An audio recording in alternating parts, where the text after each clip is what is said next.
Namaskar. Hello and welcome to Guru's channel. I'm your host Sri Iyer. This is Daily Global Insights, episode 361. Much happening around the world, and I am now joined by my co-host Sridhar Chityala ji. Sridhar ji, namaskar and welcome to Guru's channel, sir. Namaskar. Good morning to everybody, and looking forward to another exciting week.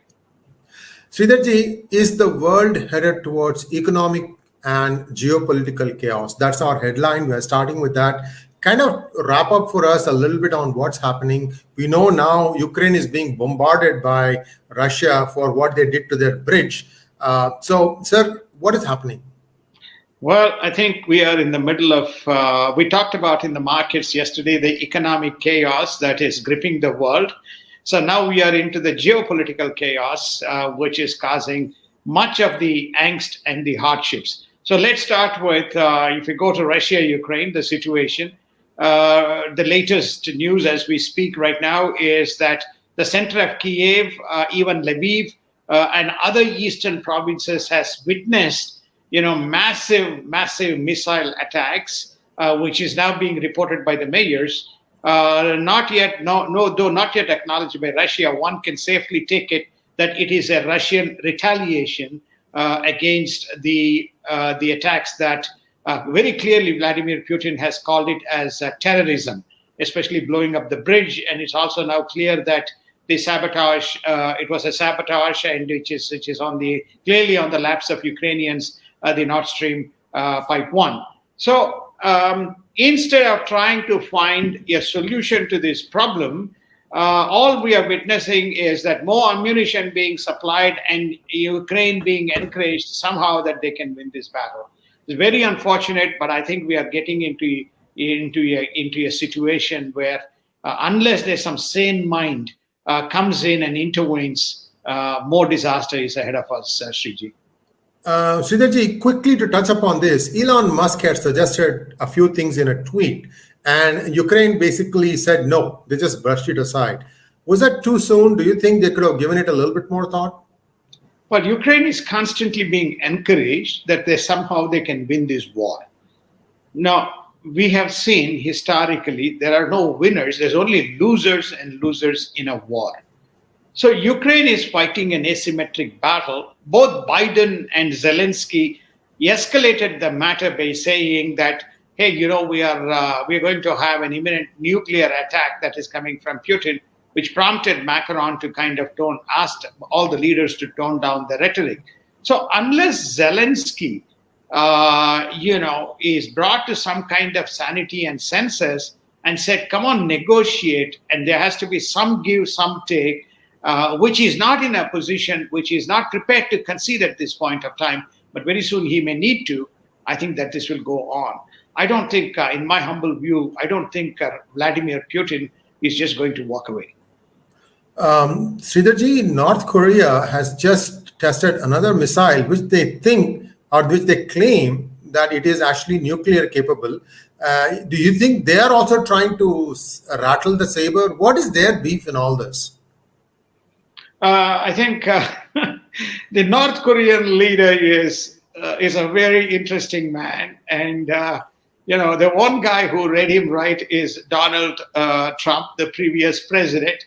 He kind of told him, look, you are allowed to do what you're doing and play around with your people.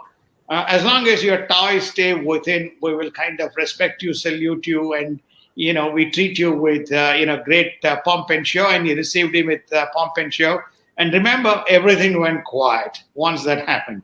So here you basically threaten Russia, you threaten China, and then you have now the present South Korean president rather than Moon Jae.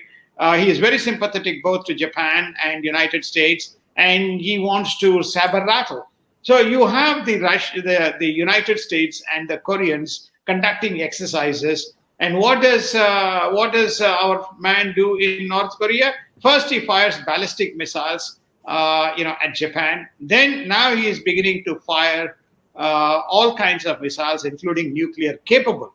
Lo and behold, United Nations says, which we covered a couple of months ago in Daily Global Insights, that there is an imminent nuclear detonation underground, under the sea water detonation that's likely to be done by North Koreans, and that's being confirmed. So all he does, he conducts a massive launch of a weapon. He says this is a precursor to this shower of weapons that will swoon on South Korea, and should they do anything silly.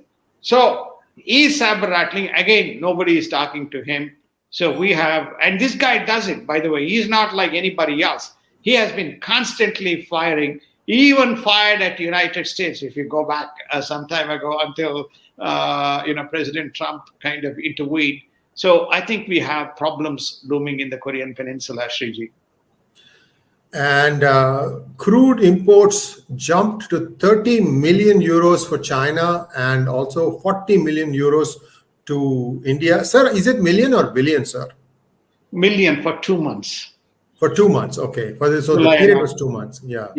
So, so I thought that India was moving away from Russia again. Not true?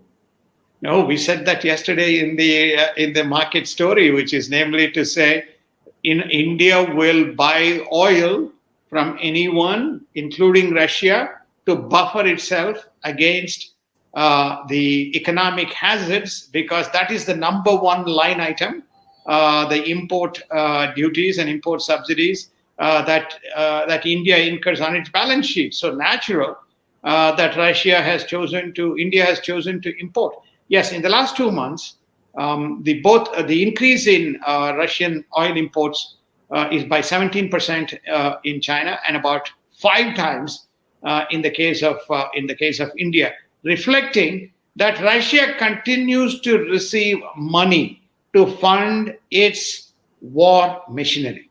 It is not short of money, whereas in the case of Ukraine, you need to have resources from other nations. So Russia is well equipped, and the world is willing to support because they have what the world needs, which is the energy.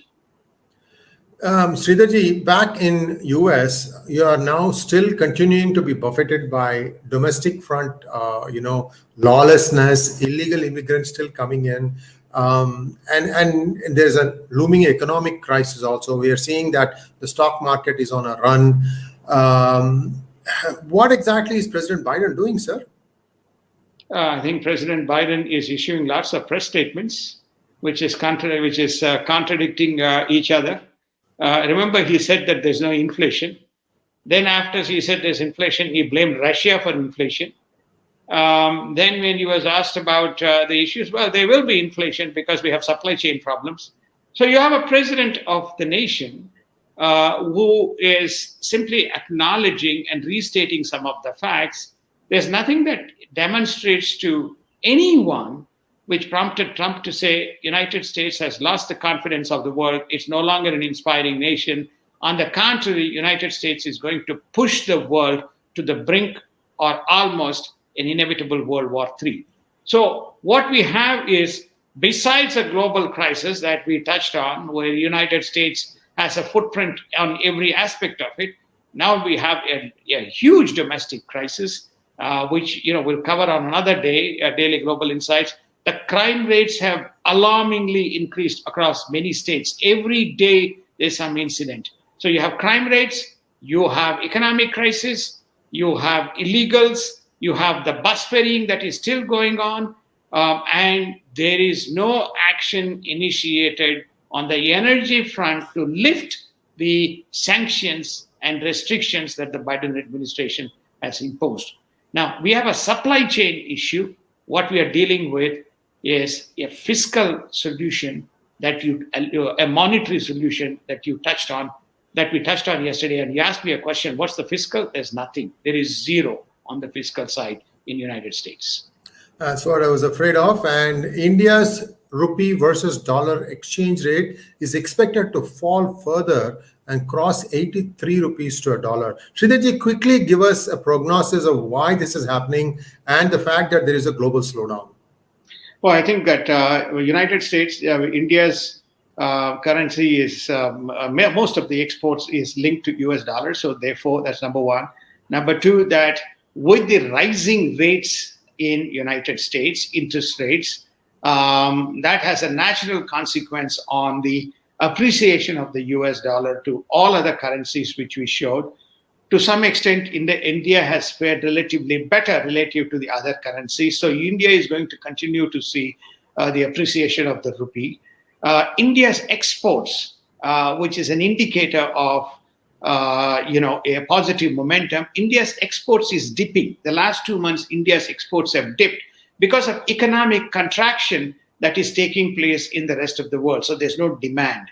So that also is creating a problem in terms of the currency issue that India is facing today. Thank you very much, Sridharji. That wraps up today's program of DGI, and we'll be back again tomorrow, bright and early. Thank you very much, sir. Namaskar. Namaskar. Thank you. Have a wonderful day, and we'll see you tomorrow.